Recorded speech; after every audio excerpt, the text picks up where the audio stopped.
There we go, the magic words. All right, let's dive in. Welcome everyone. Good morning. Thanks for being here with us and happy 2025. It is January and I'm thrilled to see a lot of new faces here. So I'm going to start us off just with a little bit of background about the CDP and about the Lower Cape Housing Institute, or LCHI program. If you don't already know who I am, my name is Amanda Beveren and I'm the Director of Housing Advocacy at the Community Development Partnership, or the CDP. The CDP is a nonprofit community development corporation that supports the Lower and Outer Cape region with things like small business technical assistance, property management of affordable units, first-time homebuyer classes, and housing advocacy. And we do that through collaboration with municipal, business, and community partners. And we do all of these things so that we can have a Lower and Outer Cape that is home to a diverse year-round community of people who can afford to live, work, and thrive here. So thank you so much for joining us this morning for Wastewater and Housing Our Friends. This is the third workshop in the 2024-2025 Lower Cape Housing Institute curriculum, or LCHI. The LCHI started in 2017, and it's a program that provides education, resources, and support to the municipal officials of the Lower and Outer Cape towns, all 8 towns. It was born out of a recognition that while towns have really passionate and dedicated volunteer officials, there was a big knowledge gap and some capacity challenges to move housing production forward to really be able to meet our region's needs. Planning for, creating, and maintaining housing involves a lot of specialized knowledge, and we're here to help provide that. So our programming is designed for board and committee members and staff for bodies that are involved in any way in housing production. That includes housing trusts, housing committees, housing authorities, planning boards, zoning boards, and select boards.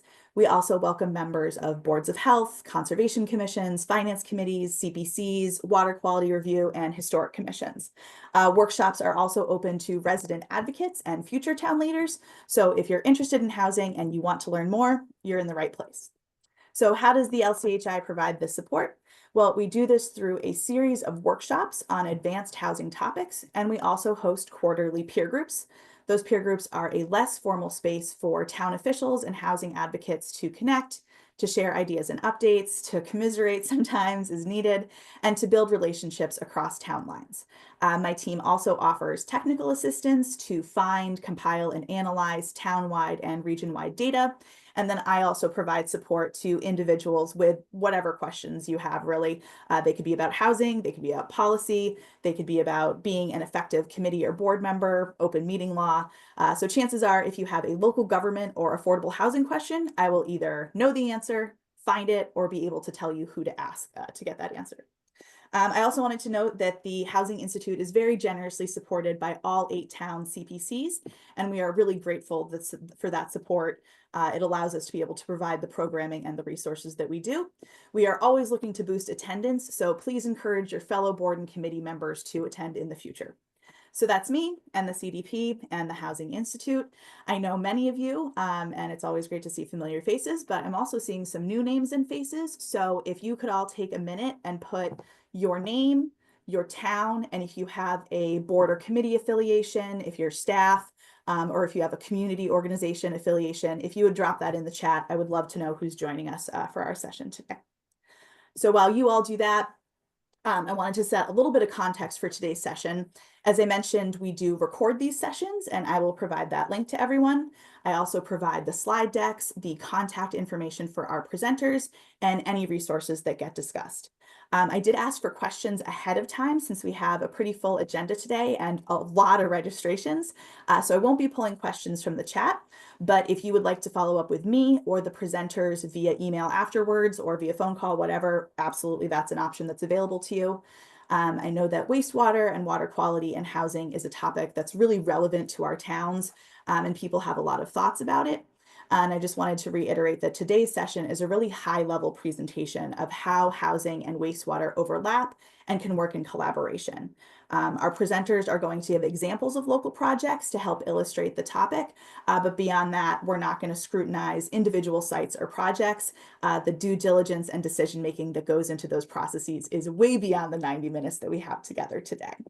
So with that, I'm going to turn it over to Dana Lewinter, who is the Chief of Community and Public Engagement in MHP, to give us some context to consider as we move through the session. So thank you, and over to you, Dana. Thank you, Amanda. Good morning, everyone. Can folks hear me? Yes, great. It's nice to see you all. A lot of familiar faces here to me, and some of you I've worked with directly, and some of you I've just seen in these sessions in the past. So thanks so much for being here to discuss this critical issue. Many of you heard me speak before, so what I'm going to say here today is no different than the kind of the comments that I've used to frame the discussions for the other LCHI sessions. Really always asking you to go back and start before you do any of these conversations. We're here to talk about wastewater and housing. I love that idea that they are friends. Before you do any of those conversations, lead with your values. And so a couple of values I want to put out there for us today. Housing is a priority, so we value being a place, Amanda talked about it right at the top, being a place where a diverse population can live year-round, make this their place, thrive, and our natural resources are a priority for us. We know this is a specific issue on the Cape. It's what makes the Cape so special. These two things don't necessarily need to be in conflict, and in fact, they can actually be mutually beneficial and help us build on our local vision, but these topics can be tricky. This is where the rubber meets the road on saying, we've said this is our value, these are our priorities, how are we going to actually make these happen? I'm really excited to hear Cory and Mark speak because I think there's some really important things for you all to keep in mind at the municipal level. But all along, we're going to be focusing on a plan to get to yes. Not a way to say no to new housing, but a way to say yes to new housing. So if you're approaching the conversation with that lens, we're being honest about the needs of our communities. If we're approaching the conversations with a lens of how do we stop housing from being built, we're skipping that value. We're missing out on what we need for our community.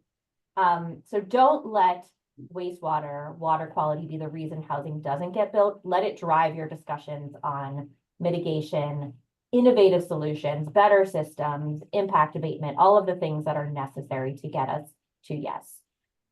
Listen to the experts. There's a lot of them out there who really know their stuff. We have two here today. So really great to have them. And I know this is of particular interest on the Cape, but we are thinking about this at the state level as well. So we are your partners. Just a couple of other things that I want to call out. Definitely do not create higher standards for affordable housing. It's difficult enough already to get affordable housing to be built. So affordable housing is housing. Let's make sure that we are making a level playing field, and be that person who teases out the real versus those kind of cover concerns. Be wary when you start to hear about moving goalposts. So you address a concern and some new concern pops up. That doesn't mean those concerns aren't real, but that might put your red flags up. Like, this might be an issue that someone is not coming to this conversation from an honest perspective. And lastly, I just want to make sure that we're keeping in mind kind of the environmental impacts of not having people in our communities when we need them. So, having people have to drive really far to get to work, the impact that has on our communities. We need people who are invested in our communities, who care about and protect our natural resources and contribute. So all of those things, please take those conversations in whole. I know you guys get this. That's why you're here. So just want to frame that up for us as we kick off this conversation, and excited to see what you all can do in your communities with that lens. So I'll pass it over to Amanda to kick it off. Thank you so much for that, Dana. You always do such a great job giving us some background things to think about and carry through as we listen to the presenters. So now I'm thrilled to turn it over to Mark Nelson, who is a principal at Horsley Witten Group, and he's going to get us into the science of it. What are our existing conditions? What's some of the vocabulary and definitions? What are our obligations and treatment options in regard to wastewater and water quality when we're talking about housing? So I will turn it over to you, Mark. All right. Well, thank you. And I will get back up to my first slide and show those for you. And it's nice to be with all of you today.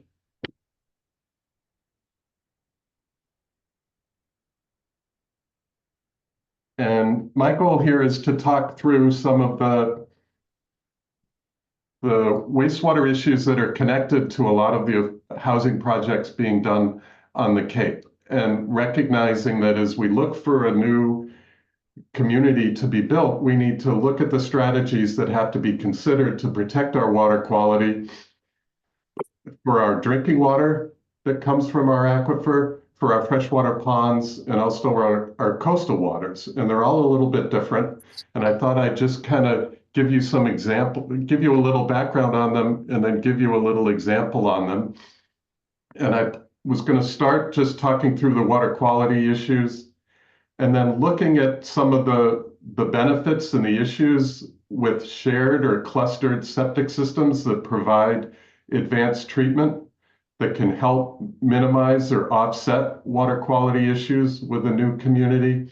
And then very briefly too, look in a little bit at some of the cost benefits that can come from those shared systems for a community. So let's say you have a community with 14 homes, you can build 14 systems, or if it's designed in a cluster, there's some cost savings in building one septic system and only managing the treatment and the O&M and the monitoring of that system instead of all 14. And I'll give you an example of that out in Truro and a couple of other places as well. So from the water quality issues, I think it's pretty clear all the water that we're dealing with on Cape Cod starts with what falls out of the sky in the rain and the snow and gets absorbed into the ground and enters the aquifer below our feet and flows from the center of the Cape out towards the coast in all directions. And this is a water table map from the U.S. Geological Survey that kind of shows it for the entire Cape. Mark, we're not looking at that. Can you put your slides in presentation mode? We're looking at a later slide still. Oh, We talked about this. The technology is always not compliant when we need it to be. There we go. okay. So if I go to presentation now, will that work? All right, Is you that- can see that's like the presenter view. I'll just take it out then and go that way. Sure. Okay. Great. So when you look at this, the Cape Cod aquifer, the water is flowing to wherever our drinking water wells are, where we pump it out of the ground to take advantage of it. It's flowing to the different coastal estuaries like Pleasant Bay, like Barnstable Harbor, Wellfleet Harbor, all of the different embayments in Falmouth. There's so many of them across the Cape. And it's not really shown on this map, but there's a lot of freshwater ponds where the water table and the land surface are such that we have a pond instead of an aquifer. So that's an important consideration here too. And it's part of finding both appropriate places to site a new community, but also to plan for what you have to manage with any potential water quality issues for that community. And we'll start here looking at nitrogen issues. And nitrogen is a key component in our wastewater. And it's also in our fertilizers, our stormwater runoff, and things like that. And nitrogen has an effect on all of these water resources. Once it gets into the groundwater, and got a little graphic here of a septic system where you flush the toilet, it goes to the septic tank, and then to a leaching field or dry well that'll soak it down into the ground, and it's going to start moving with the direction of groundwater flow. And nitrogen moves pretty readily. It's kind of like salt. When you put salt in a pan of water, it dissolves. You don't see it anymore, and it's everywhere in that water.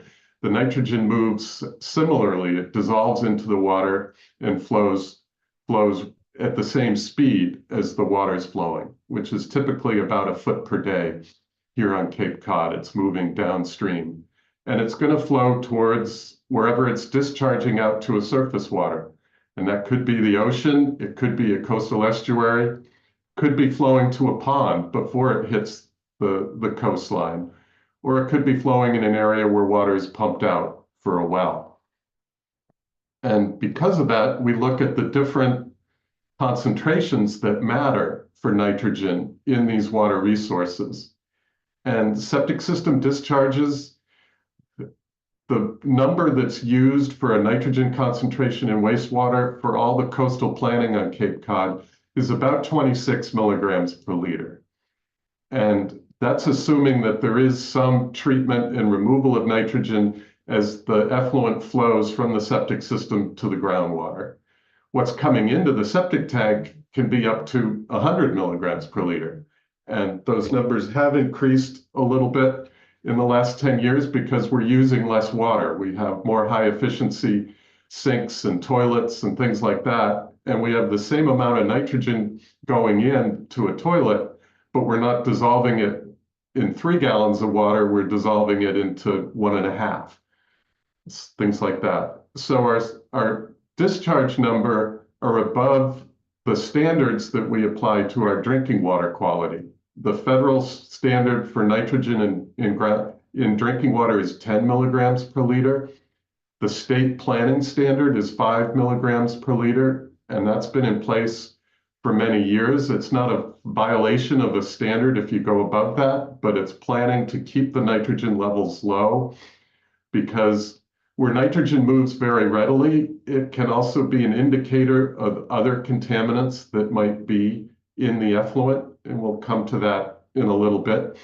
But keeping the nitrogen low means overall we're probably reducing other potential contaminants as well. The typical threshold to keep a healthy estuary for Pleasant Bay or Fiddler's Cove or Barnstable Harbor is below 1 milligram per liter. It's like 0.26 to 0.3 milligrams per liter. It's very low overall, which is why we have so many issues on Cape Cod with coastal estuaries and septic systems, and the quality of the water has definitely been impacted by those. And nitrogen can also affect a freshwater pond, and it's a relationship between the amount of nitrogen you have and the amount of phosphorus that's also coming into the pond. So I wanted to talk for a minute now about the drinking water issues with wastewater. And this just gives you a very simple look at part of the Outer Cape and the areas that are contributing water to the public water supply wells in Chatham and Harwich, partially in Brewster, Eastham, and Orleans as well. So those pinkish purple lines are the areas where water that's infiltrating down into the ground can potentially flow to a drinking water well. And this is called a wellhead protection area, or a zone 2. And the zone 2 is defined by the state of Massachusetts as the area that's contributing water to a public water supply well if it's pumping at its maximum rate with no recharge or no rainfall for 6 months. So for 6 months of drought, you're pumping that well at full speed, and it creates a bigger area where you're capturing the water that's coming into the well. And it's conservative, and that's appropriate for planning for water quality protection around a well, because you want to be looking at the land uses that are in that area and say, are our wells protected? Are we getting decent water quality coming to the wells? And overall, for these towns, water quality is reasonable, if not excellent, from the planning of these wellhead protection areas. And the mapping of these and the planning and the land use considerations for them go back over 40 years, back into the 1980s, if not before, to kind of say, this is where our drinking water well is. You don't want to put a gas station right next to that well, but you also want to be looking at the number of septic systems that are in that area also. And for that reasons, with septic systems, the state has a standard for what they call a nitrogen sensitive area, that you can have 1 bedroom or 110 gallons per day per 1,000 square feet of land area if you're having an on-site system. So a 4-bedroom home, you need 40,000 square feet for a typical septic system. And if, let's say it's a 4-bedroom on a 30,000 square foot lot, you'd have to put in alternative treatment in order to get approval through this. And going back roughly 2 years ago now, there's new regulations that are also requiring this treatment for coastal estuaries with a new adoption of nitrogen-sensitive areas on the Cape. And all septic systems would have to be upgraded in those areas unless the town is coming up with a plan that shows that it meets the nitrogen reduction requirements that have to take place there.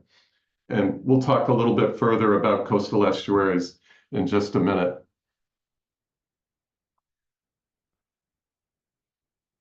So for the septic systems, you've got to meet that 110 gallons per 10,000 square feet.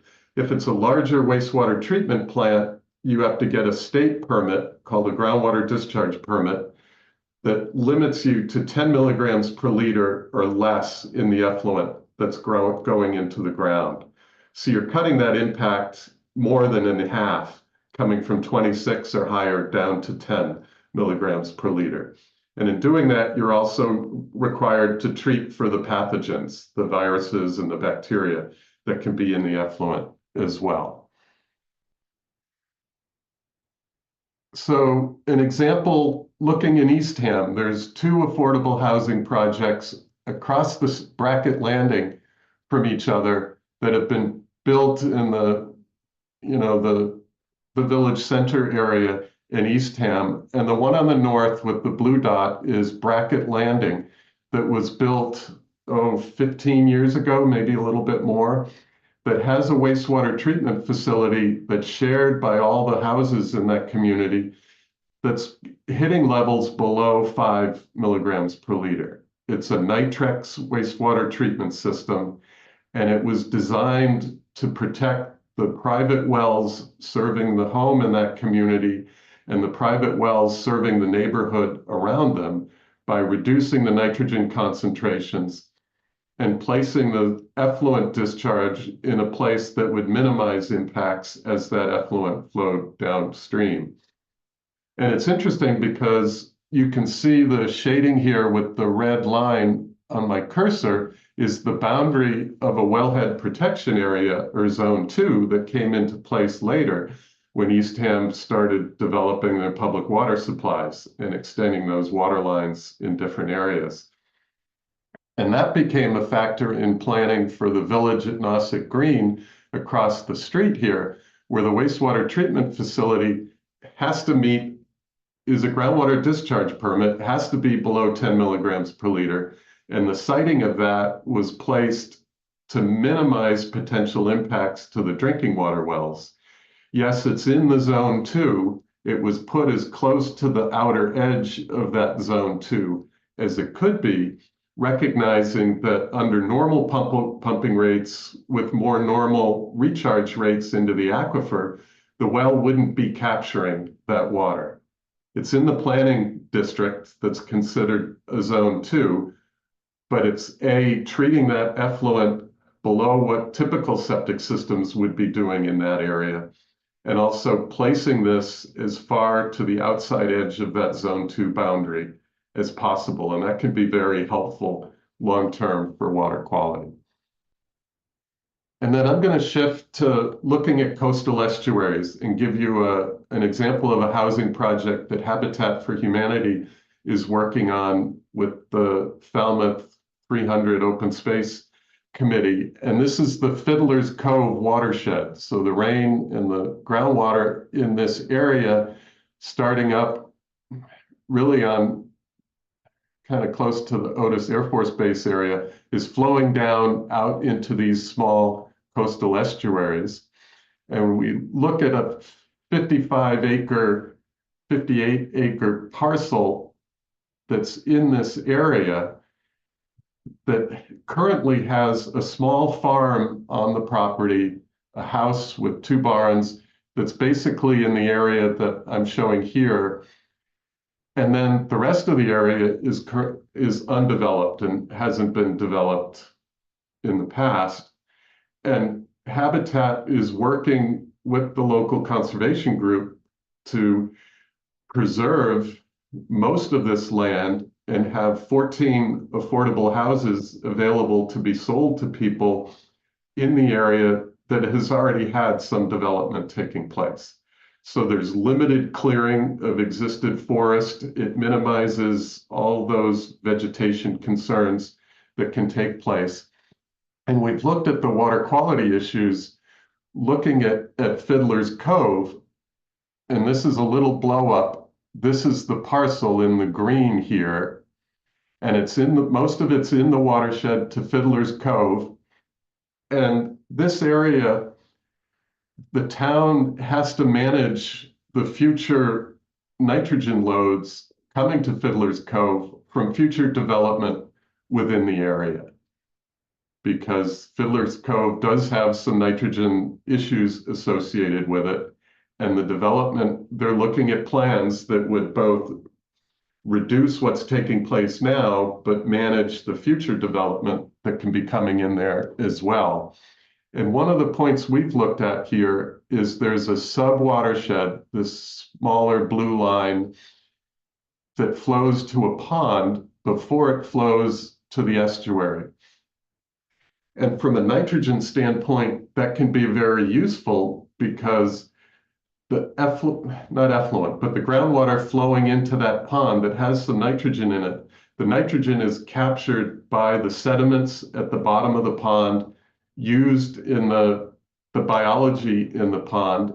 And there's basically, for ponds across Cape Cod, there's an assumption that about 50% of the nitrogen that goes in there is removed. So the water leaving the pond heading to the estuary has cut that load down by 50%. So the idea here was to place the wastewater treatment disposal area in the area where you'd get that attenuation. So we're treating the nitrogen to a high level is the proposal. It's in the planning and design phase right now.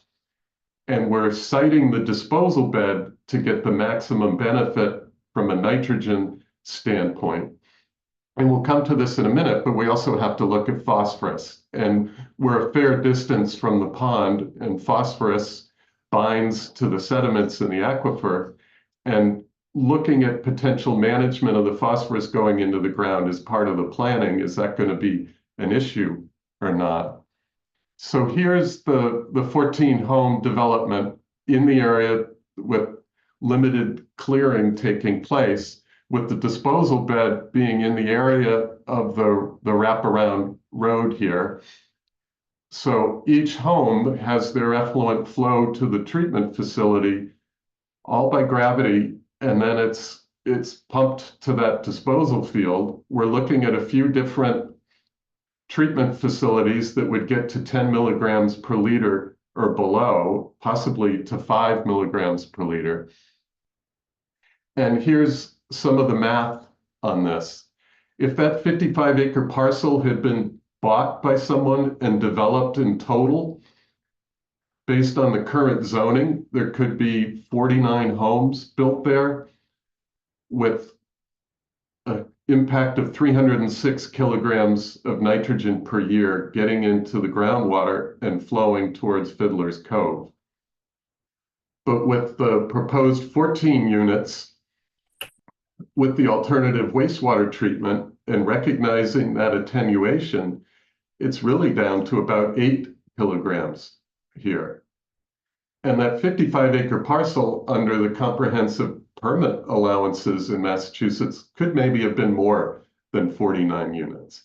So it's an interesting partnership with the open space protection and the affordable housing that's a win-win for both.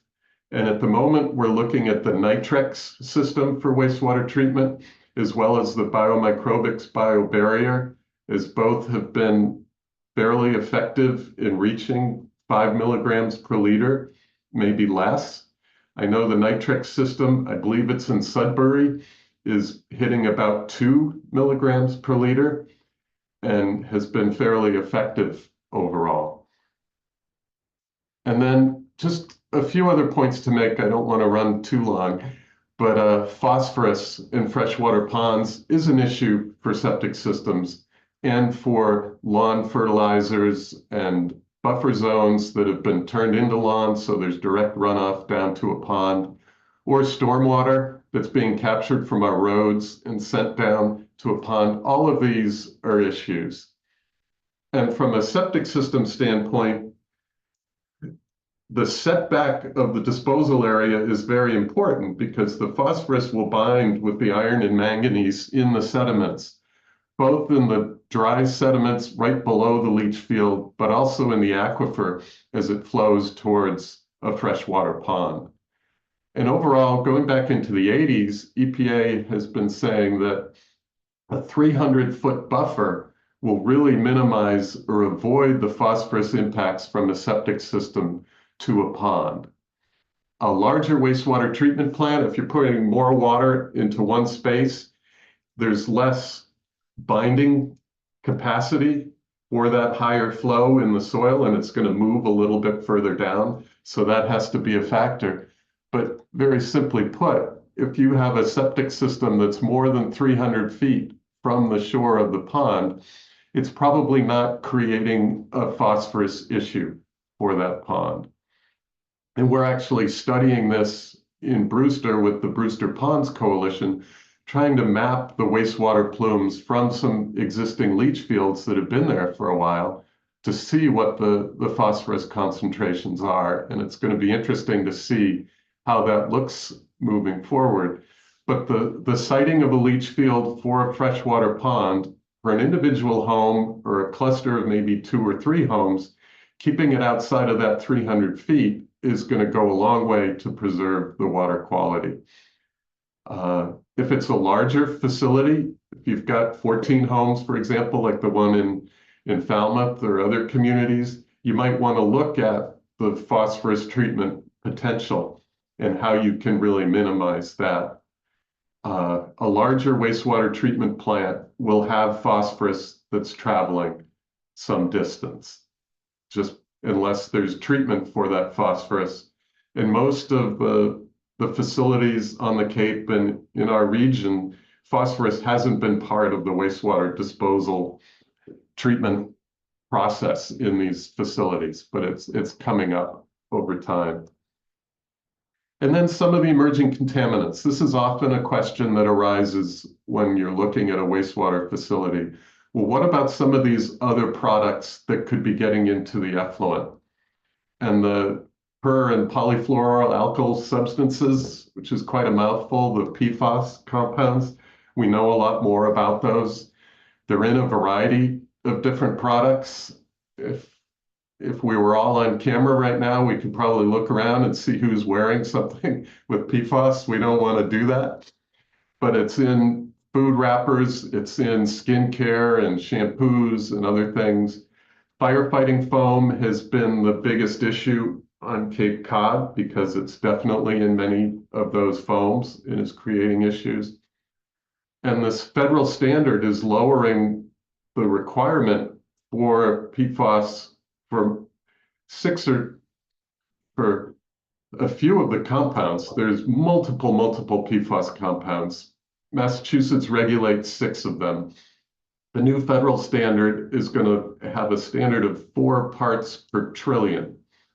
So that's 100,000 levels lower than the nitrogen standard we're looking at. It's very low. We talk about parts per million, always thought that was a very small number. Then we get to parts per billion, and now we're at parts per trillion. The one thing that research is showing more recently is the transport of these compounds from septic systems is fairly limited because it is absorbing to the organic material in the wastewater, but also into the soils itself. And it can take a fair bit of time for it to actually enter the aquifer, and then its transport is fairly slow because of those reactions. So I think it's something we're going to learn more about over time, and hopefully we start to see a reduction in the presence of these compounds in a variety of our products. But at this point, an individual septic system creating PFAS flowing downstream and having an impact, there's not a ton of research on this, but from what I've seen is it takes a long time for it to be able to actually enter the aquifer. To give you an example, the firefighting test location at the airport in Hyannis, where they started spraying once every 2 years since 1995. They started spraying in 1995.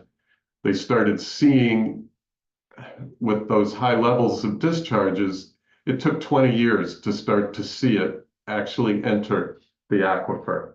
And then it took longer for it to be flowing downstream.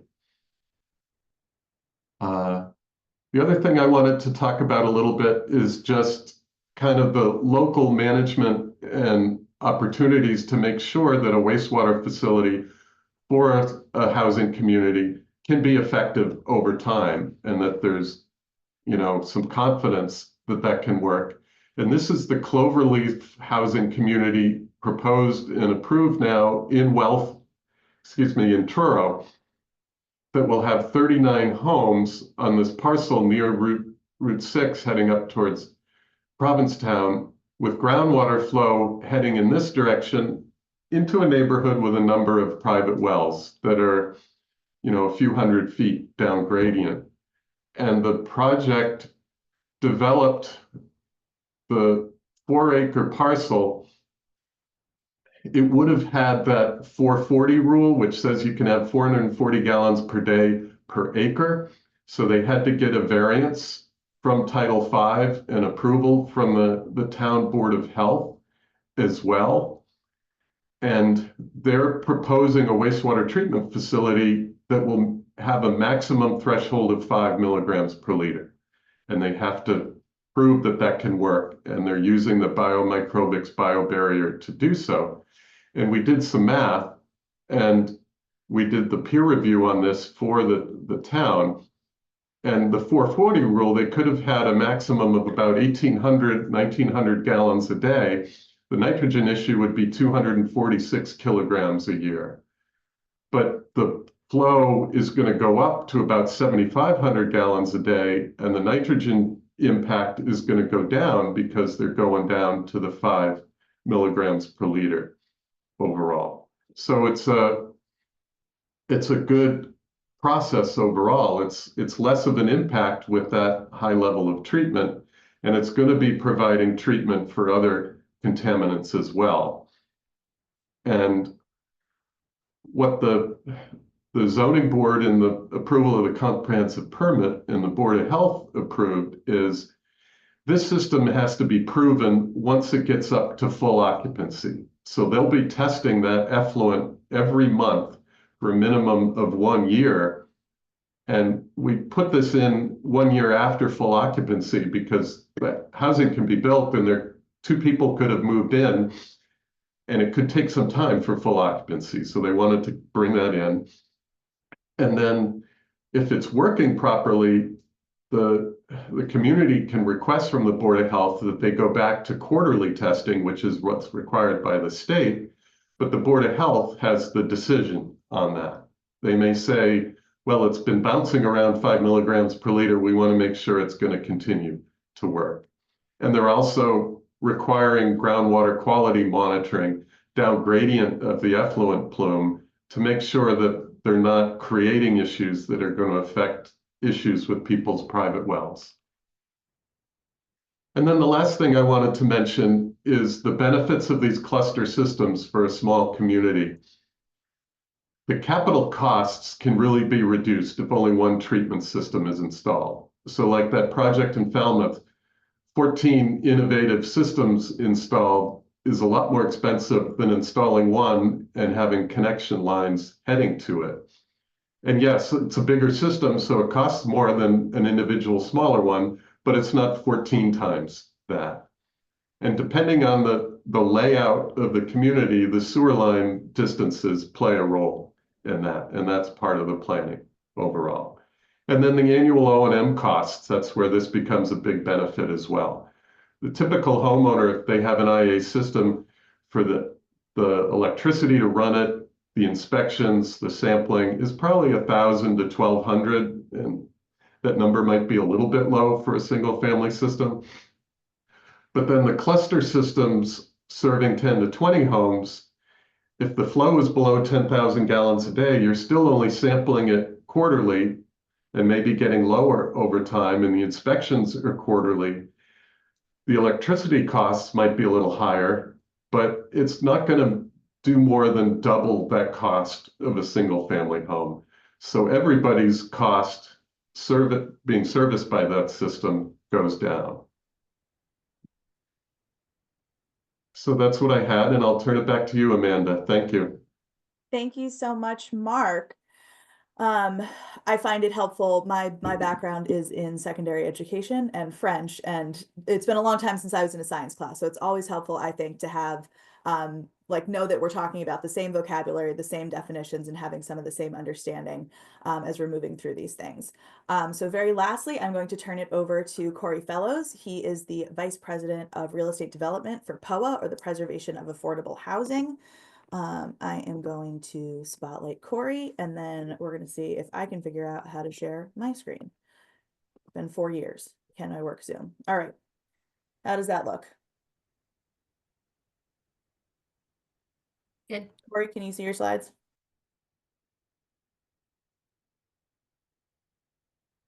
Oh, did we lose Cory? I just see myself. Okay. Pelinda, can you see Cory's slides? Sorry. We can see the slides. All right, great. Cory, go ahead.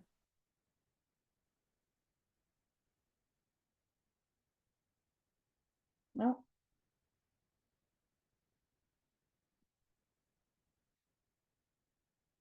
Did we lose Cory?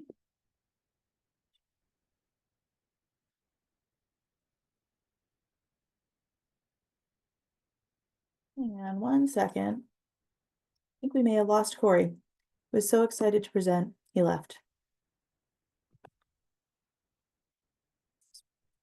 All right, we're going to give it a moment to let Cory catch up. Maybe while we have a minute, Mark, if you don't mind me putting you back on the spot, we asked for some questions ahead of time, and since you just finished presenting, it's still top of mind. Some of this you already covered, which was great. But maybe you could talk again about what extra consideration or considerations generally should be given to properties that are in zone 2s or other districts of concern or impaired watersheds in terms of wastewater treatment or siting those facilities. Yeah, I think it's probably 2 parts to that. It's how you pick the location of the discharge for your wastewater effluent. If you're on the outer edge of a zone 2 or a coastal watershed or a pond buffer, if you can have that moved outside the zone, then there's no water quality impact to the resource. And then the other component here is the level of treatment. And we're seeing better water quality coming from our advanced treatment system these days than we have in the past, which is great to see. And I think the demand is rising not only here in Massachusetts, but around the country for these facilities. It's a big issue on Long Island and other places. So we're getting more confident that these systems can meet some lower discharge standards and improve water quality, and that they're going to work long term. And I think the final point with that is having confidence in the long-term operation and management of the facility. To have an operator that is going to show up every 3 months and test the system and react if there's an issue in between those times and make it work. And I think Truro setting that initial testing protocol to really get good data at the beginning is a good example of how that can play. Thank you, Mark. That's great. Okay, we will field a couple more questions at the end. Right now, I'm gonna spotlight Cory once again. This is a test for me to see if I can screen share twice in a row without messing something up. Okay. There we go. Okay. All right, Cory, you should be all set, and you just tell me when you want your slides changed. Will do. And yes, thanks for being my designated driver. Great at it. Thank you all for having me. I really love the title of this session, that wastewater and housing our friends. I think it's just the kind of warm and fuzzy energy that we need right now, both in general and when it comes to housing and housing on the Cape.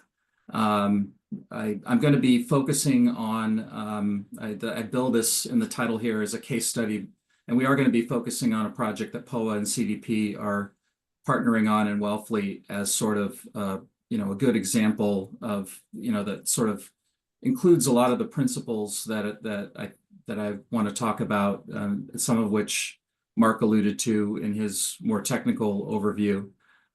There definitely are some recurring themes around, you know, being intentional, planning early, and really viewing housing not as an obstacle, but as something that can really be leveraged to help improve water quality. Also, just as a disclaimer, like Amanda, I was a liberal arts student, so as a developer, I'm more of a generalist, and I definitely am not fluent in the technical details of some of these systems. I may throw a few jargony terms in there, but I'm not going to try to get too far into the weeds on the technical details of things, and I think there are others here that could probably speak better to that. The other thing I just wanted to mention is that Jay Coburn and his team from CDP are on, and you know, as our kind of you know, boots on the ground there on the Outer Cape. You know, I would welcome them to jump in if there's anything that they would want to add about some of this history in particular. So with that, we can go on to the next slide. So the project I'm going to be focusing on is the residences at Lawrence Road. It's 46 new rental homes in Wellfleet on Lawrence Road. All new construction. This is a rendering, but I think it'll end up, I'm always struck by how closely the finished product ends up being to the renderings these days. Easy to spot because it sort of wraps around the ball field there, directly across the street from the elementary school and just up the street from the police and fire stations. And all of that, the proximity to those public facilities is very relevant to this wastewater theme. You know, we'll be talking about it in a little bit more detail going forward, but you know, part of the centerpiece of this project and this whole effort is the fact that the town of Wellfleet had a lot of foresight and really set the wheels in motion very early on to enable an innovative wastewater treatment facility, which will serve not only the 46 new housing units here, but also the elementary school, the fire and police stations, as well as a handful of nearby single-family homes. So you see there will be 24 townhomes and 7 buildings there, kind of in the outfield, beyond the outfield, so to speak. And then that's what we refer to as the upper village. And then on the right-hand side is a 22-unit building that we refer to as the lower village. It's a mix of 1, 2, and 3 bedroom apartments. We'll be providing kind of a diverse range of rental housing opportunities with varying degrees of affordability. Most of these are will be affordable to households at or below 50 to 60% of area median income. Needless to say, this will represent this will be a sizable increase in the affordable housing stock for Wellfleet, and we're really excited about the fact that this is going to move the needle meaningfully. So we can move on to the next slide. This is a lot here, and I wouldn't expect anyone to read all the fine print here. I'm not going to cover it all, but I will be spending a fair amount of time on this slide because I think it really does, to me anyway, fairly vividly illustrate the timeline that's associated with this type of a project. My dad's a retired Air Force and airline pilot, and so I'm sometimes prone to aviation metaphors, and the one that I've used here is the runway. It's a long, long runway. Depending on how you want to look at it, you know, even before you get on the runway, you may be stuck in the gate for a while, waiting to be boarded, and there may be some setbacks and delays along the way. And then it can be a long time. It typically is a long time, and there's a lot of effort with a lot of different moving parts before you're at the stage where this project is now, where we're actually in the ground and everyone can see that construction activities are taking place. And in this particular case, this is an example of where wastewater was an integral part of the timeline and really integral to the whole project. So you can see from start to finish on this timeline, and I shouldn't say finish because we've got a ways to go on the actual construction, but finish meaning we actually had our construction closing and we're in the ground. This timeline starts in the fall of 2017 and brings us up to late 2024, early 25, where we are now. And I think what's really significant here for purposes of this conversation is that at the very beginning there, the town of Wellfleet did a housing needs assessment and action plan, looking at some of the challenges and opportunities around housing, providing additional affordable housing in the area. And significantly, they really, that report, among other things, really highlighted the vulnerability of the Wellfleet Harbor watershed and the lack of wastewater infrastructure, and identified that as a potential impediment to multifamily affordable housing development, but also set the stage for something to be done about that. Then in August to December of 2020, there was a wastewater system evaluation for the 95 Lawrence Road site, which is the site of this project. It's about a 10-acre site. And that really helped inform the request for proposals that the town issued in the spring of 2021, in May of 21. This was an RFP that was put out to prospective developers for town-owned land to be developed under a long-term ground lease with the town. And again, significantly, the RFP really spoke quite a bit to the need for a wastewater approach and expressed a preference for innovative alternative systems. So when CDP and POAH put together its RFP response that summer and fall and heading toward the end of that year in 2021, we heard that loud and clear, and we've had similar experiences elsewhere on the Cape, and took the opportunity to really build in a wastewater approach into our response, into the proposal. And as we've done elsewhere, we stated that we would be willing to play an active role in supporting the town in applying for MassWorks infrastructure funding to help pay for the wastewater facility. We were then selected eventually early that next year. We started community outreach. CDP and its team went and knocked on all the doors of all the abutters, and we had preliminary meetings with the town department heads, really kind of laying the groundwork for the Chapter 40B, so-called friendly 40B comprehensive permit process to get the zoning approvals. And as part of that, while that was going on, and this is a recurring theme with these timelines as well, there's a lot of overlap, and there's some things that are always going on kind of in the background that are relevant to the project and to the bigger picture. Because Wellfleet Harbor is a nitrate sensitive area, as Mark alluded to earlier, communities required by the state, if they're in those areas or they have those areas in their towns, the state requires that they come up with sewer solutions and or some sort of a long-term plan. And so the Scott Horsley worked with the town. We'll see a couple of slides that I borrowed from him later in this presentation. Worked with the town to develop a Wellfleet watershed management plan, which incorporated some of the things that are going on now. So we went through the Chapter 40B permitting process. There were 5 or 6 hearings, and then we received that approval. And then we started with the zoning in hand, the zoning approvals in hand. We then submitted to the state Mass Housing and Livable Communities Department for low-income housing tax credit and other financing. Took a couple of tries to get funded, which is often the case. You have to be patient and persistent. But certainly the fact that the town had stepped up with this really forward-looking wastewater approach and had committed some other resources through the CPC, that really was significant.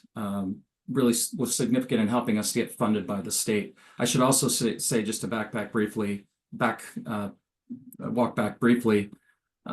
the fact that there was a housing component to the housing tie-in to the MassWorks application always helps with getting the MassWorks funding requests approved, and that was certainly the case here.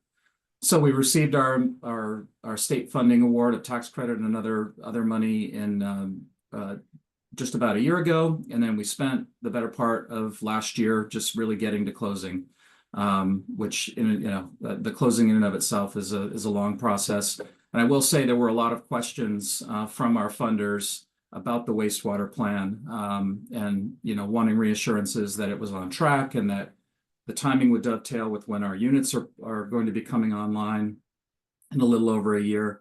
And that coordination continues. We check in every week or two with the town's representatives who are involved with the MassWorks project, which is in the process of going out to bid. But there was a lot of focus on that from our funders and other partners. Just a lot of moving pieces there. So now we're underway. We can move on to the next slide. I'm going to try to be aware of time. This is one of the slides I borrowed from Scott Horsley, and I highlighted the promote affordable housing here under the Wellfleet Harbor watershed management plan goals. Obviously, a lot of other critical priorities there as well, but I think it was very important and really laudable that how affordable housing was included in this list as something that the town through its plan really wanted to address proactively. We can go on to the next one. This is from the watershed management plan. It just gives a little bit of context of the Wellfleet Harbor area and where our project fits in the 95 Lawrence Road affordable housing project. And there are some other areas there that were highlighted in the plan, but you can see that that our project is kind of right there in the center. And even though it's on a relatively high site, it's really not that far from the harbor, and certainly a key part of the watershed. So next one. And then this gets a little more granular and shows the areas to be served by the new wastewater treatment facility. Again, you can orient yourself by looking at the ball field in the center, and our project sort of wraps around that from beyond the outfield around to the right. And then you can see the elementary school, the fire station, and the police station there. Go on to the next one. So here's another rendering of sort of ground level, looking at the portion of what will be the upper village. And as I mentioned, this will be an innovative wastewater system. And again, I'm not a technical expert, but the way that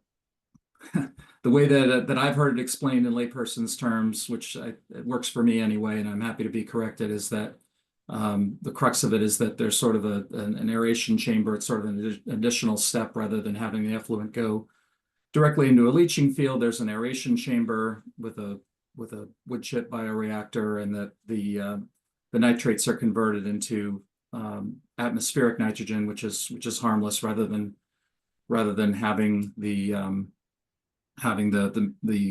nitrates leach directly into the soil and eventually into the groundwater. And then again, you can see the list of users there. I saw the question pop up in the chat about the process for coordinating with the single family homes. That's not something that I or our team has been directly involved with. I would defer to anyone from the town who may have been involved with that, or I'd be happy to follow up on it offline later. Next slide. So this photo was actually taken by a drone this morning. So it was this morning's sunrise, and you can see the project underway with the ball field there. You can see the footings and foundation walls coming out of the ground there. That's part of the upper village. We broke ground in November and are on track to be complete by late winter, early spring of 2026. And as I said, there will be ongoing coordination with the town and the town's consultants. We're not really one of the interesting things about these efforts is we can provide support. In some cases, we've actually played an active role in preparing portions of the MassWorks applications. In this case, we did some of that. We also provided a letter of support highlighting the importance of the housing.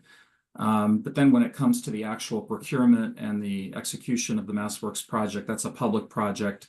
And typically we're not directly involved with that. We did have a role. We had a somewhat similar situation down in Brewster. I think I saw Donna on earlier, where our team did play a role of something of a construction management role prior to the start of our housing development. But in many cases, including this one, it's more arm's length. So it's more about communication and coordination as opposed to direct management by our teams. So I know I ran through that fairly quickly. I'm happy to answer any questions. Thank you so much, Cory. I love that picture from this morning. It's a great site and a beautiful, beautiful sunrise there. All right, I am gonna find, I hope I can find Mark. Oh, this is so many people to page through. I'm very excited. I'm still here. You're still here, good. Of course, Zoom doesn't want to tell me where you are. It's like a fun new age game of hide and seek. There we go. Thank you so much. Okay, so thank you to everybody who sent in some questions. We were trying to be efficient with our time today. So Mark, you already got one, so I'm going to go to Cory next, and then we'll have more questions for you. Cory, thank you so much for spotlighting the project in Wellfleet at Lawrence Hill. That's been really amazing to watch that come along. Can you talk a little bit about what the difference sewer makes to a project in approaching, responding to an RFP, in financing, in the general process? I think you've got something else in the pipeline that you could maybe use as an example for that. Sure. So in a case like the Wellfleet project where there's no existing sewer, that means that there's got to be a plan.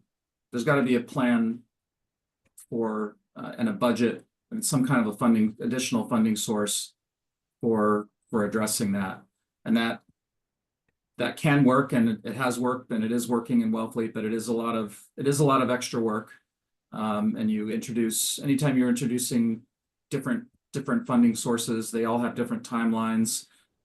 They don't always play super well together when you're kind of trying to pair them with tax credits and other affordable housing finance sources. In a case where we're also getting going on pre-development on a project in Orleans, which is sewered, and that definitely is, it's definitely a game changer because you sort of know right out of the gate that you're not going to have that additional hurdle to overcome, and you know right away that you're going to be able to support a certain level of density. Instead of budgeting and planning for a whole new funding source in a sort of parallel construction project, you're just making sure that you're budgeting for, you've got to get your will serve letters, and you've got to make sure you're budgeting for your connection fees and things like that. But it's not an existential challenge as it can be when you're in an unsewered community. All right, great. Thank you for that, Cory. If I just add to that, Amanda. So I think Cory's spot on about just having sewer or having the wastewater solution in place just eliminates a lot of the unknowns. It can shorten that runway. And I think like one of the examples of that too is both the residences at Lawrence Hill and Province Post in Provincetown being developed by the community builders. were both in the winter rental round in 23, I think it was, Cory. And we did not get funded in that round. And Providence Post did get funded, both of us first time, and it's very unusual for a project to get funded in its first crack at the funding. But one of the factors clearly for the development in Provincetown was there was an existing sewer system. There weren't a whole bunch of variables that needed to be managed and dealt with and figured out, and it just made it a more competitive project to move forward. HLC's got limited dollars. They want to be putting, the projects that are the most ready and have the fewest possible potential hiccups are the ones that are going to get funded. And so, I think the big takeaway here is as much early planning that can be done, as much, the infrastructure is already available, it makes the project much more competitive. And we certainly, 6 months later, we were invited to apply for the mini round, and we were funded. So we didn't even have to wait a whole year to get funded. And I think part of that was we had dotted some of the I's and crossed some of the T's and nailed down some of the details. And I think by that time too, Cory, we had secured the town had secured the MassWorks funding. And had passed at town meeting bonding authorization in case it didn't get the MassWorks. So HLC was, confident that the sewering was not going to be something that was going to delay the project, and that's kind of why we went. One other thing I would also just add too is, it really was a great group of people in Wellfleet who comprised the Lawrence Road task force. Elaine McElroy is here on the call, was part of that group, Carl Sussman. And they really kind of observed how the Cloverleaf project of Ventura was getting hung up over the wastewater issue, and said, we got to make sure we've got a solution to this problem so that this does, as we're going through the comprehensive permit process of the zoning board, this is an issue that we've addressed and dealt with. And that was really what led to kind of what I would describe as very visionary thinking by folks in Wellfleet to ensure that they had a solution to that problem, and it also made it a much more attractive development project. Thank you, Jay. Thanks for that insight. Yeah, this is definitely a team sport with a high level of coordination and a lot of moving pieces. All right, so Mark, I'm going to come back to you. So I think Cape Codders and definitely our lower and outer Cape residents, whether they want to be or not, end up with this crash course in septic management, where maybe other places off Cape are more centrally sewered. So the idea of like cluster systems or package treatment plants is relatively newer, something that is gaining attention. But could you talk a little bit about what are the monitoring process requirements? Who do they report to? What are some enforcement mechanisms that towns might have if they're not performing the way that they're supposed to? Who bears the cost for that testing and for maintenance of the facility? You touched on some of this in your presentation, but I think we can get a little bit more granular. Yeah, it's an important discussion topic because we're relying on this technology to treat this effluent to a pretty high level, and you want to have confidence that it's going to work not only when it starts but over time. And typically it's the homeowners, the association running the community that's responsible for the costs of that operation and maintenance over time. And it's a combination of things. It's the electricity to run the pumps or a blower or other things that are part of the treatment process. It's hiring a certified inspector to come out 4 times a year to make sure that the system is running. And then there's monitoring, and the extent of that monitoring depends on the level of approval of the technology that's in use. So typically it's quarterly. If there's been enough systems installed where it has received general use approval by the state DEP, that monitoring can go down. But the local community has a role in setting that as well. And I think Truro was The Truro Cloverleaf project is a good example of that. If that system had been installed, the state would have said, we want quarterly testing of this system. We want to have that monitoring data. And the town board of health said, we want to see it monthly until we know it's really working and we've got some confidence. And then we might release that down to quarterly, but they have the control in making that decision. And it's, I think this is something that towns across the Cape are continuing to learn and figure out better ways to make sure that the systems that are installed are working well. And if it's a private homeowner that's hiring an inspector to come out 4 times a year, the Board of Health would have to put in a fair bit of work to make sure that those inspections are taking place, the reporting is taking place. I've seen examples where people didn't like the sound of the blower on their system and they turned it off, and it could go for years that way. So there's a lot of discussion on the Cape about what are called responsible management entities, where there's, through the towns, an inspector that's hired that manages all the systems in the town and is reporting to the town and is making sure that things are working as they're supposed to, and making sure that if something is aged out, like a pump or a blower or something like that, it gets replaced. And the county is doing a program to try to help develop that management opportunity for these systems. And I think that's going to be important moving forward. Right now, with a smaller community, if it's below 10,000 gallons a day, the Board of Health should probably play a role in inspecting that facility and making sure it's working. If it's above 10,000 gallons a day, then the state has the authority and the requirements, and they do a very good job in managing the enforcement of those facilities if something is going wrong. One thing I might just add to Mark's comment too, and actually address Steve McKenna's question in the chat about who's paying for the ongoing operation and maintenance and testing and reporting and eventual replacement.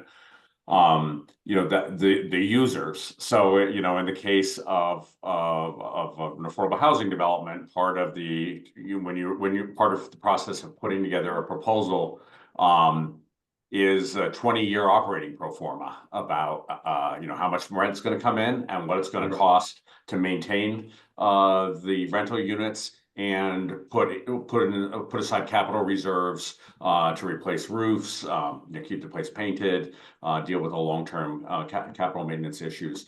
And when a housing development or housing project has to bear the cost by itself of operating an INA system, or even the kind of system that we have in Lawrence Road, it's an additional cost in a really challenging environment where the income coming in to manage an affordable housing unit is pretty much tied to a percentage of the income that the residents are able to pay. And as we know, we have decades of wage stagnation in the lower and moderate end of the wage. And so the rate of increase in rents is below the rate of increase in operating costs on multiple fronts. I'll give you a quick example of a 12-unit development that the CDP owns in Wellfleet called Fred Bell Way. We spend $1,200 a month on the oversight and maintenance of the INA system on that property. So that is one unit's rental income out of the 12 is solely going to just operate the sewer system, let alone all of the other costs that are associated. And so the more that we can do something like we did in Wellfleet, or also being, developing housing in parcels where we already have sewer infrastructure, it makes it a lot easier for the project to bear and manage the costs of treating wastewater than if we're using a parcel of land where, even though we might get grant money, through MassWorks or the New Housing Works program for the capital costs, there's still and lacking economies of scale and maintaining the operation of that system for a small number of units is really challenging. And so it's another one. It's one of many reasons why it's just not economically feasible to develop housing on a small scale when you also have to bear the cost of treating wastewater. Like a 12-unit project just can't bear that cost. Thank you, Jay. While we're on the topic, so we've been talking about mostly rental projects, but from the chat, how are the costs covered for an ownership project? Does buyer mortgage eligibility depend on those HOA fees staying low if the HOA is the responsible entity for maintaining a system? Anybody? I haven't had any direct experience with that yet. I mean, that does add another layer of complexity. All right, we can. I mean, it is an issue. It adds another layer of complexity. The HOA fees are going to get factored into, how much is the buyer and owner of that unit, what proportion of their income are they paying, and so the more you can reduce those costs, the better. This issue also too, or just had comes up too in affordable home ownership units that are developed through inclusionary zoning bylaws. So where we have a 10-unit market rate condo, but 1 or 2 of those units are affordable. It's really important that condo, those condo documents get structured. There are 2 ways you can structure division of the costs of a condo. One is based on the square footage of the condo, and that's the typical way that it's done. And though part of those costs of the condo could be the sewer betterment fees and the cost of the sewer. The other challenge, or the other way of doing it though, is based on the value of the units, and that protects the 1 or 2 affordable units in a market rate condo from having to bear the costs that the more valuable market rate units are able to bear, and whose owners are more likely to have incomes and resources to be able to bear a higher share of those operating expenses in the community. Thanks, Jay. I think too, this ties into, we talk about, and I definitely see a growing interest in having, mixed income projects. There are some challenges when you start getting above income levels where subsidy money doesn't apply, but having communities that do have a diversity of incomes, both for instances such as this and cost sharing, but also because it strengthens the community and it, mirrors the natural composition of neighborhoods. Okay, I think Just to jump in quickly, Amanda, the Wellfleet project, the Lawrence Road project, does, of the 46 units, 11 of those are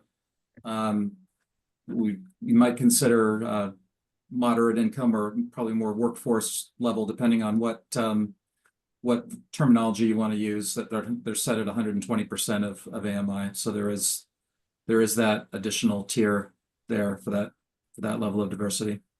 Thank you, Cory. Yes, I had forgotten about that. Okay, Cory, I'll stay with you. So developers, I think, sometimes get maybe unfairly stereotyped as being unconcerned with the local landscape, and I think that's both politically and literally. Is the local attitude towards a project a factor in responding to an RFP? Absolutely. I can only speak for POAH, but we're not only concerned about it as there's an aspect of it where we're a mission-driven nonprofit, and we want to be nice. We don't want to impose things on communities that don't want them. We want to meet real needs.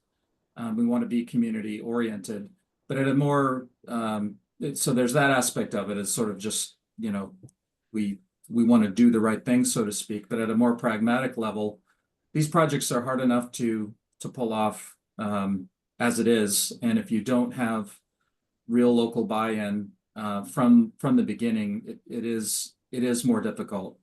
And this ties into a little bit of what Jay was saying before about the process of getting the Mass EOHLC funding, which is really the bread and butter for getting these projects financed and getting them done. Two things that the state really looks for that can put your project head and shoulders above others is what they call the local, quote unquote, local match, which is the town having some skin in the game through some combination of something like CPC funds and or infrastructure commitments, things like that.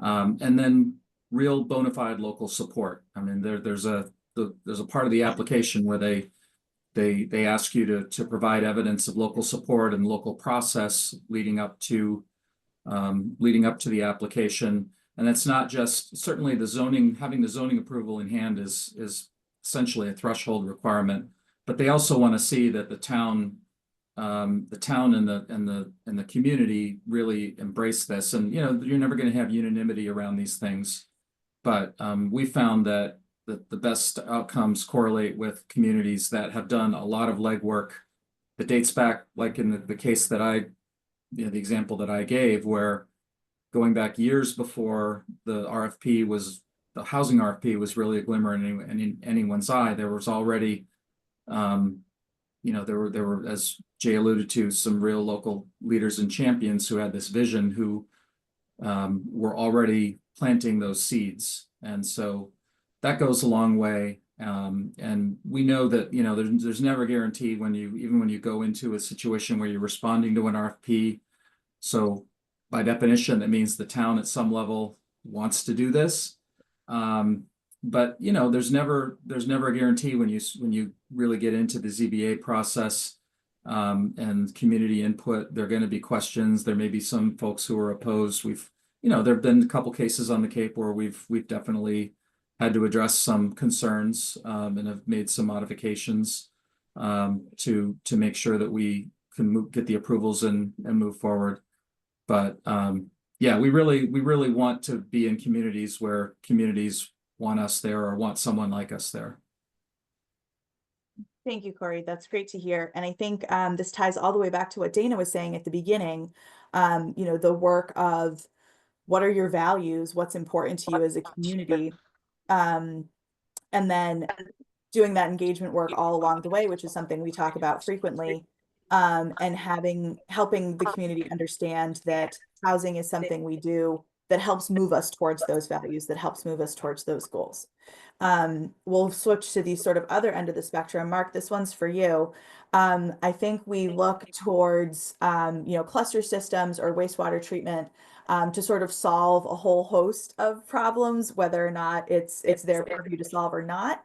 So what are some things that individual property owners could do? You made a comment before about some of us are probably wearing PFAS. Are there things that as individuals, especially for people living within zone 2s or impaired watersheds, that individually we can be doing to help sort of take some of this burden off of our water quality or wastewater treatment? Well, there's a number of different things we can do as we think about it. And part of it is individual septic systems. We should be sure we're pumping our septic system every 2 to 3 years to make sure it's maintained over time and lasts longer and is a little more effective with the bits of treatment that it provides. But it's also how we manage the rest of our property. It's our lawn. And I could talk about it for too long, but we probably don't need to fertilize our lawns at the level that we used to think that we did. And I know it's an issue that's discussed on the Cape quite a bit, but we don't need to add nitrogen in our lawn. And there's plenty of natural ways to do it. Like when the leaves fall, mulch them into the lawn, and the trees took the nutrients out of the ground, you can put it back in the ground. Not mowing your lawn in May and letting it grow and be healthy makes it last a lot better through a hot, dry summer. And then as homeowners, where is the runoff from your driveway going? Are you keeping it from flowing down the hill towards a pond or a coastal water or something like that? and towns are doing a lot of work with this, and APCC is doing a lot of work to manage stormwater before it's flowing into many coastal waters and ponds, boat ramps and things like that. And Town of Brewster has a number of projects with that. So that's very important too, managing the stormwater, managing the fertilizers. Those are like the second and third bigger issues on the Cape for nutrients and are important to take care of as well. Great. I never mow my lawn or pick up my leaves, and now I can say it's for environmental reasons. I'm a steward of good environmental practice, and you heard it here first. Thank you so much for that. We are coming up on time. I want to thank all of our presenters for their time and insight today. I want to thank all of you for attending. Given the really strong registration and interest that we had for this session, I think that next year we will probably do like a 200 level course on the same sort of area. So before all of you hop off, if you have additional topics that are related to wastewater, to water quality and housing, this particular intersection, if you want to drop those in the chat, I do take all of your feedback into account when I plan the curriculum year over year. And I would love to hear what else you would be valuable for you to hear about. And so as you're putting those thoughts in the chat, as you have them, I just want to tie back to what Dana talked about at the beginning, is that as we get into these rabbit holes about like how many, how much nitrogen, how many parts per trillion, where's the siting, where's the runoff, what's the attenuation? Well, I always want to pull back at the end to housing is about people and keeping the people in our communities that make our communities what they are. And I think this intersection of sort of natural resources and housing is a really beautiful collaboration in helping us to grow the next generation of the people who are going to be in these sorts of meetings, who are going to be champions, not just of our communities, but of our trees and our water and all the things that make the Cape Cod really special. And so I think this is a really important opportunity for us to think about how we're providing for stewarding not just our natural environment, but also our human environment and community as well. So thank you all so much for being here. I will get the follow-up email and recording out to you just as soon as I can. And our next workshop in February is going to be about land trusts. So stay tuned for some more details about that. Thank you all. We'll see you soon. Thank you. Thanks.